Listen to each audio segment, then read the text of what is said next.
From wherever you're watching us on this 5th day of February 2024. Good evening and a very warm welcome to the Daily Report.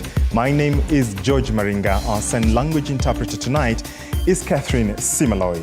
As is the norm right here on the Daily Report, every Monday we bring you this segment, Power and Politics. Now, she ruled the airwaves of vernacular radio for decades before venturing into politics as the woman rep for Kiambu County, then elected to represent her home constituency. I'm talking about none other than Gathoni wa Mushomba, the Member of Parliament for Githunguri constituency. She is my guest tonight, and tonight we find out why she has a problem with the Kenya Kwanza administration. Remember, she has been a fierce critic of this government led by President William Ruto. She has expressed her reservations, but tonight we get to speak candidly to Penina Gathoni wa Mushomba. Keep your feedback coming. I'm at George Maringa _ on X, formerly Twitter, at TV47 News, or at Honorable _ Wamu Shomba. Use the hashtag Daily Report. We look forward to your feedback on the same. Remember, she says she's the woman for the job. Find out why in a short while. But first, the highlights. Tonight, Raila blames Embakasi gas explosion on poor planning in Nairobi. The greatest source of failure as a country is not the lack of funds, personnel or knowledge. It is the lack of planning. This as police dispels fears of gas leak in Embakasi explosion site. School principals directed to avail their school bank details. Immigration PS Julius Bitok says the principals will access school fees on e-Citizen platform moving forward. Plus, national debt or theft. EACC is now investigating the soaring national debt, which has hit a record high of 11.1 trillion shillings. Actually, we have been investigating all kinds of allegations of corruption within government, whether they were part of the debt that was taken by government over the years or in any other way. Your feedback is already coming in. Keep it coming. Our SMS line to 2047 is open as well. Start with your name, where you're watching us from, and followed by your question or thoughts or comments regarding the program, as well as the questions for my guest tonight, that is the Honorable Gathoni wa Mushomba. We shall be having that conversation in just about a short while. But to our top story tonight, where Nairobi County Commander Adamson Bungei has dismissed claims of another gas leak in Miraa area, Embakasi constituency, just days after a tragic gas explosion that claimed 6 lives. During a visit to the explosion site, Bungei assured the public that there is no cause for alarm, emphasizing that the security apparatus in Nairobi is effectively managing the situation. And as Mike Kagwongo now reports, the owner of the gas plant involved in the incident, that is Derek Kimathi, voluntarily surrendered to the police today. Accompanied by his lawyer, Kimathi presented himself at the Embakasi police station, where he was grilled. Monday morning, and claims of an alleged new gas leak triggered panic in Miraa area, Embakasi constituency. Residents claimed to have detected the same gas odor that preceded the tragic event on Friday, resulting in over 300 injuries and at least 6 fatalities. Hiyo gas ilianza kunuka jana, ilianza walifununu wakasema bado yuko kuna underground, bado kuna gas. Sasa watu wote hata wamepotea katika hii kijiji. Yu pale wa mama wengi bado wametorokea huko hivyo, wengi wametorokea pale hivyo, hawezi kuja huko hivyo. The reported gas leak prompted parents in the Feather Estate neighborhood of Embakasi to pick up their children from school as a precautionary measure. Responding to the situation, Nairobi County Chief Officer for Disaster Management Bramwell Simiyu says they secured the area and a fire engine was dispatched. According to Simiyu, the incident had been notified to the Energy Regulatory Commission of Kenya, EPRA. But we've also put our emergency services on standby to neutralize that threat as and when it happens. We've also called EPRA to screen the area and comb it. And remember, the area is still a crime scene, so it's condoned. However, contradicting reports of a gas leak, Nairobi County Commander Adamson Bungei instructed evacuated residents to return to their homes after security personnel and EPRA officials confirmed the absence of any underground gas plant at the scene. So we assure the teachers that let other normalities resume normal. Let's resume normal. Watu warudi shule, watoto warudi shuleni. Tunawahakikishia, manake tumetupitisha ya kwamba hakuna tena gesi aina yote mali hapa. Tukaingia hapa na wameweza kuzunguka kwa kila mahali kona ya hii establishment, and they have found that there is no leakage. In response to the ongoing crisis, the Independent Gas Dealers Association of Kenya and the Kenya Red Cross joined forces to provide aid and support to the victims of the gas explosion. Yusuf Aden, the association's chairperson, announced a contribution of 400,000 shillings to the Red Cross organization as part of their social response efforts to assist the affected families.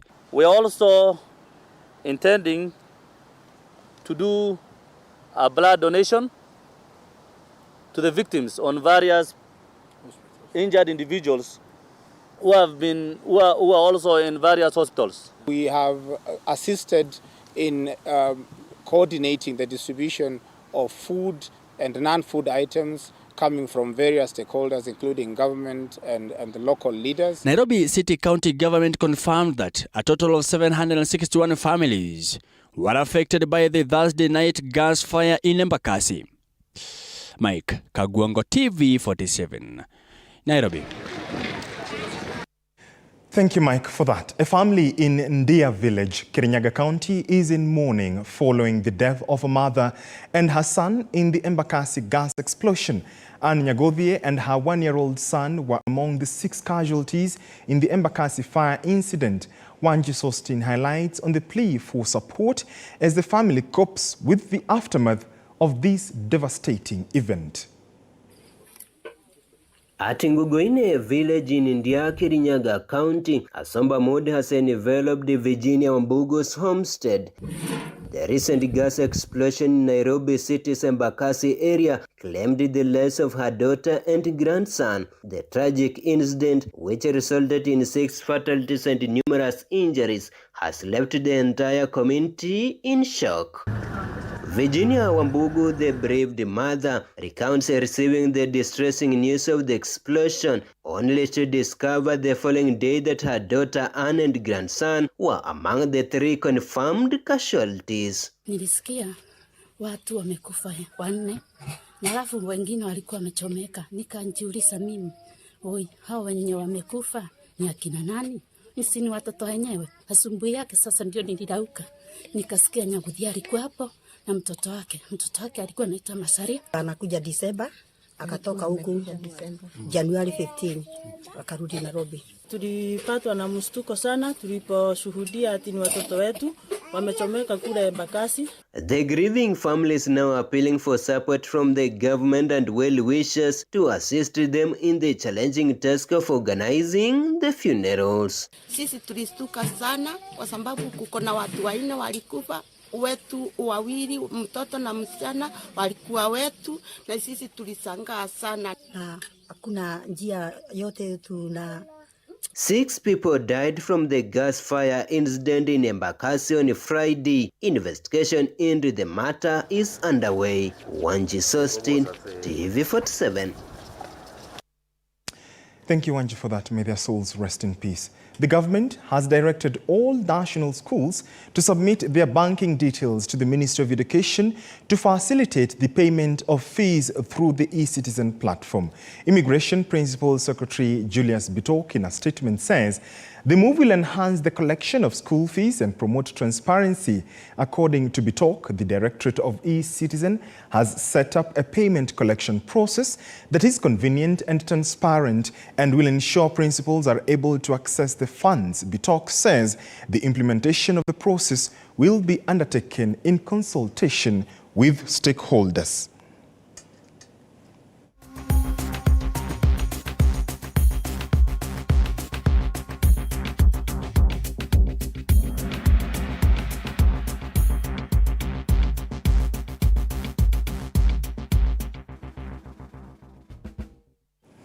Away from that, the soaring national debt that has reached a historic peak of 11.1 trillion shillings has drawn the scrutiny of the Ethics and Anti-Corruption Commission, EACC.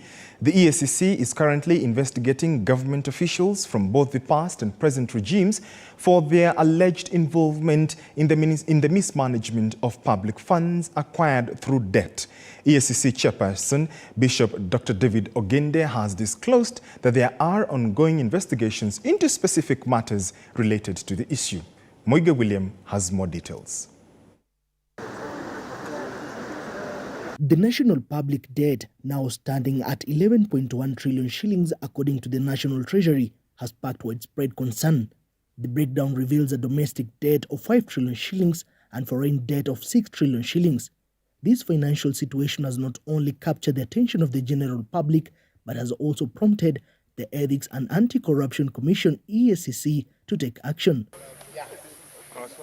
EACC chairperson Bishop David Ogende disclosed during a consultative forum with members of the National Assembly Committee on Justice and Legal Affairs that the Commission is actively investigating allegations of corruption within the government. Actually, we have been investigating all kinds of allegations of corruption within government, whether they were part of the debt that was taken by government over the years or in any other way. According to the Commission, its probe has centered on officials from both the previous and current regime. The previous administration accumulated a total debt of 6.9 trillion shillings over 10 years, where the current Kenya Kwanza regime has borrowed 2.4 trillion shillings within 15 months. We are not certainly reacting or responding to the issues that have come up now regarding the debt, but we will pursue any corrupt deals wherever they are found, whether they are related to the debt or not. EACC must be investigating, and this is one question we have posed to them. Are they currently investigating how public funds may have been used from public debt?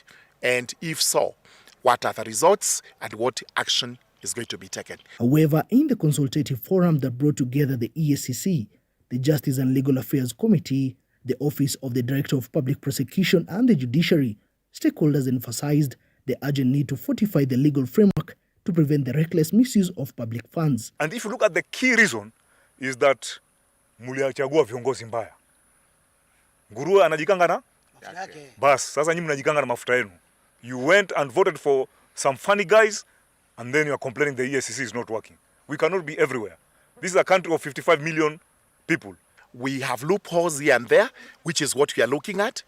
We can also have legislative intervention to make it even better, and we may have all other matters that may come before us. One proposed reform is the secondment of the Office of the Director of Public Prosecution, or DPP, to assign prosecutors to the EACC. The expected outcome out of the one-week consultative forum bringing stakeholders in the anti-corruption matters is to come up with better frameworks to deal with corruption within the country. Moiga William, TV47, Naivasha, Nakuru County. Thank you, Moiga, for that. Kenya and Poland have formalized their collaboration by signing 2 memoranda of understanding focused on tax solidarity, agriculture and rural development. According to President Dr. William Ruto, Kenya is intensifying its partnership with Poland, particularly in the agriculture and food security sector, to address the growing demand for grains within the country. During a joint media address with Polish President Andrzej Duda, who is on a state visit to Kenya, President Ruto emphasized the significance of this collaboration in achieving Kenya's food security objectives. On his part, President Duda expressed Poland's commitment to strengthening economic ties with Kenya. Poland is a valued partner of Kenya with common values and shared ambition and aspirations guiding our present and future relationship. We are united in our quest to enhance collaboration in trade and economic affairs, agriculture and food security, environment and climate action, as well as our individual and collective contribution to multilateralism. The 2 MOUs, Mr. President, we have signed here bears testimony to our commitment to this collaboration. President Juja and I have just witnessed the signing of 2 frameworks for cooperation, further solidifying our already existing friendly relations. For entrepreneurs, under the patronage of presidents, will discuss the possibilities of cooperation and developing relations. Speaking about the sectors, there are at least a few of them.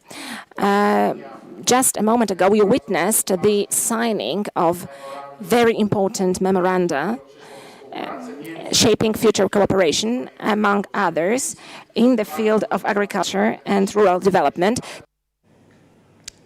A family in Wakegwe village, Juja sub-county, Kiambu County, is mourning the death of their child, a grade 4 pupil at the Rireka Primary School who died after he was attacked by hyenas. Residents claim this is the 6th death in a span of 6 months, calling on the government to intervene. Isaac Famba with more. Juja residents in Kiambu County continue to live in fear following an increase in cases of hyena attacks in the area. Sasa mimi nilienda hivyo nikaanguka juu ilikuwa inanikibisa nikisunguka hivi nao inanifuata. Sasa nilipoanguka nao ikakuja ikaniuma hapa, ikaniweka meno yake hapa. Sasa mimi kijana alipoichapa sana na mikono hata hakuwa anaweza kutafuta kijiti, hakuwa na kitu. Sasa ni hapo tu ni Mungu tu alinisaidia. The recent attack on 10-year-old Dennis T has heightened tension among the locals, especially after the tragic death of the boy a few days ago. The father Tia Moinani is grappling with the devastating reality of his son falling victim to hyenas. Watoto walikuwa wametoka hapo wakiwa vijana sita. Walikuwa na mbili ambaye wanakuja kucheza kesho yake asubuhi. Sasa ikawa siku hiyo wameenda wakiwa wazita, baadaye kurudi wakiwa wanarudi. Sasa hiyo vizi ndio ilimtokea. Just a few meters away, another family is mourning the loss of Emmanuel Kamande, a 10-year-old grade 4 student who met his tragic end on his way home from church. Moses Nguyo, a family member, reflects on how the child's death has deeply affected their household. Wakirudia fugua kitu masaa 6 hapo kukija kuingia giza wakakutana na mnyama. Sasa wengine wakapotea, huyu akaponyoka, akaanguka, akasikwa na mnyama, akapelekwa na huko. Sasa kuja kutuambia hiyo ripoti nyumbani, ndio tuliingia kwa kichaka, by kitu saa 8 saa 9 ya usiku tukampata. This incident added to more than 7 attacks recorded since last year. The families affected by these tragedies have urged the Kenya Wildlife Service to provide a permanent solution to this menace. Sisi hatujaiona wanyama inaua watu namna hii. Kwa hivyo mimi nawaambia, waangalie hizi wanyama iache kuumiza watu. Ile mnyama ambaye inaua watu inafaa iuliwe, haifai kushikwa, inafaa iuliwe sababu hiyo mnyama si mnyama tena, imekuwa mbaya. Mnyama ambaye huyu watu ikuli watu ndio mnyama ambaye yezi muua. Juu sisi kwetu tunakaa na wanyama lakini hakuna wanyama inakula watu. Ndio nashindwa sasa hapa wanyama inakula watu. Tuliahidiwa na serikali tufuate sheria zote na nini, na tukapeleka dokumenti zote, akatuahidi kuna pesa zinapeanangwa sijui milioni 5, but kama hakukuagi. Venye tunaona inaenda imezidikana na tumefika mwisho. Isaac Famba, TV47. Thank you, Isaac Famba, for that. And we want to bring you some breaking news coming all the way from London. Specifically, a statement from Buckingham Palace. King Charles has been diagnosed with cancer. A statement reads, during the King's recent hospital procedure for benign prostate enlargement, a separate issue of concern was noted. Subsequent diagnostic tests have identified a form of cancer. His Majesty has today commenced a schedule of regular treatment, during which time he has been advised by doctors to postpone public-facing duties. Throughout this period, the statement reads, His Majesty will continue to undertake state business and official paperwork as usual. The King is grateful to his medical team for their swift intervention, which was made possible thanks to his recent hospital procedure. He remains wholly positive about his treatment and looks forward to returning to full public duty as soon as possible. His Majesty the King has chosen to share his diagnosis to prevent speculation and in the hope it may assist public understanding for all those around the world who are affected by cancer. You now know that the King of the United Kingdom, King Charles III, has been diagnosed with a form of cancer. We shall be following up on that report to bring you updates as they come from Buckingham Palace.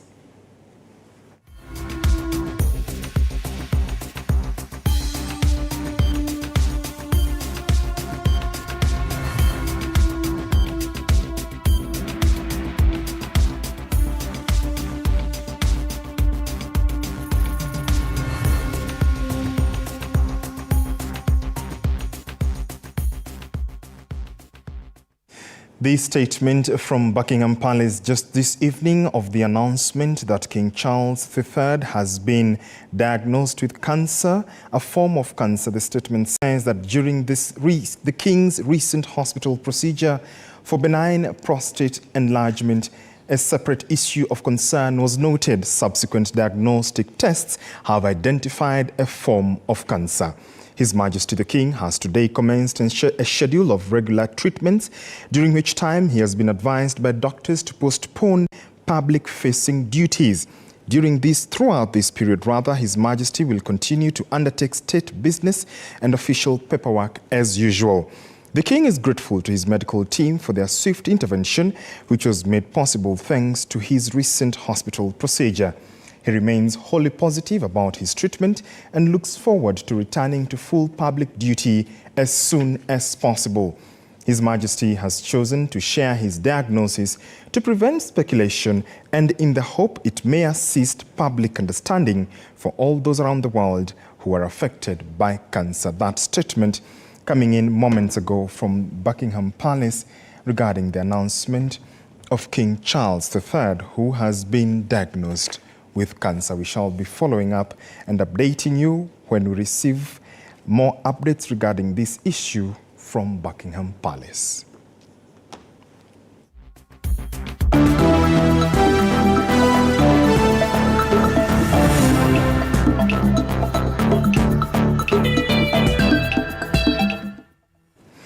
Let's now make sense of the sense, and Israel might be the new entry frontier to the Middle Eastern market for Miraa as the country looks to expand the stimulants export market. Agriculture and Food Authority Chair Cornelis Serem says the country is looking to at least fill one cargo flight to the Middle Eastern country.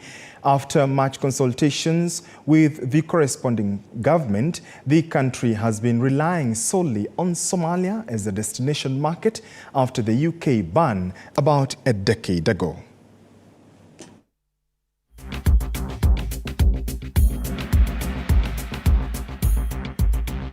Miraa sehemu hii na kunde duniani ujungwe. Hapo juzi tulichukua timu kwenda kule Israel. Naona hakuna mtu anaweza kusema maneno hapa. Tumechukua timu kutoka hapa kwenda kule Israel kutafuta market ya miraa. Hivi karibuni mtaona watu wa Israel wanakuja kuchukua miraa yenu kwenda kule.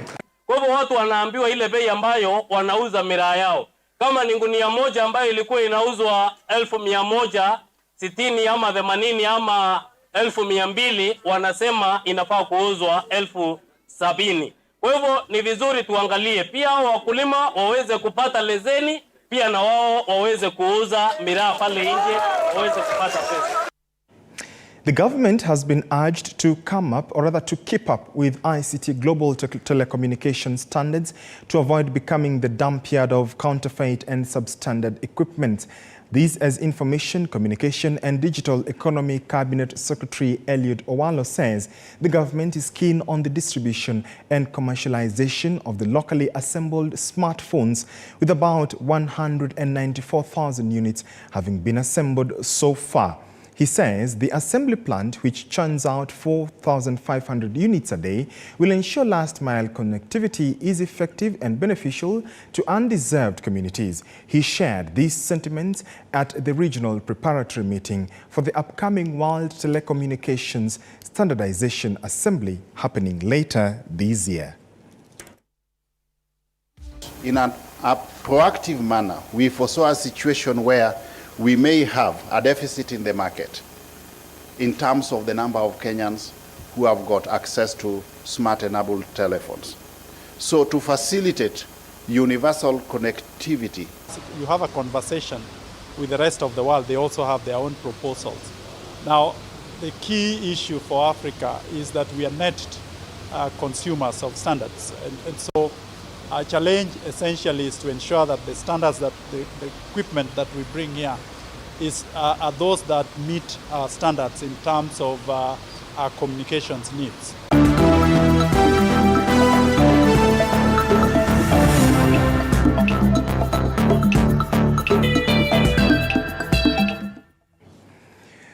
Let's get sporty now, and Ugandan golfer Ronald Rugumayo achieved a remarkable 9 under par, establishing a commanding 3-shot lead at 13 under par. Dismas Indiza follows closely at 10 under par, and round 1 leader Mutahi Kibogo sits third at 8 under par in this thrilling second round of the Safari Tour.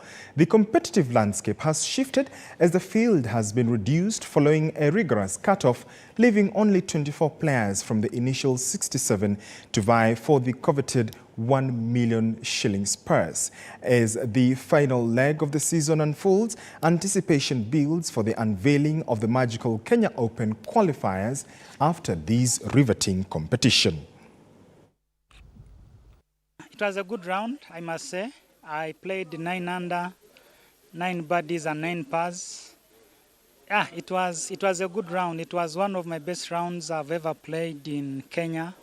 I mean, Karen is my course. I love Karen. So it was a great round.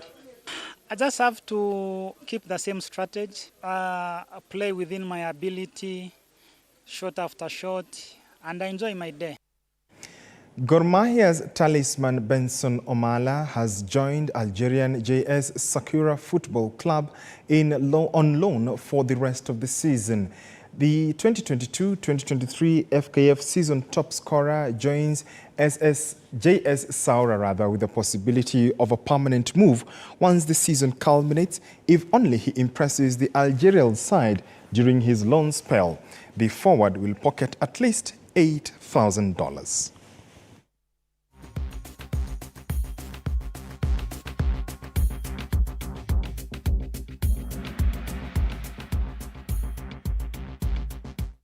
To a sport that perhaps you would remember. What do you remember about netball? Because Embu County sports stakeholders over the weekend held the first ever netball tournament as a way of popularizing the game that has for long commanded little interest and reputation despite being recognized as a legitimate and competitive sport globally. The inaugural tournament, held at the University of Embu grounds, brought together players of different age groups from different learning institutions, including the county government and local clubs from around the county.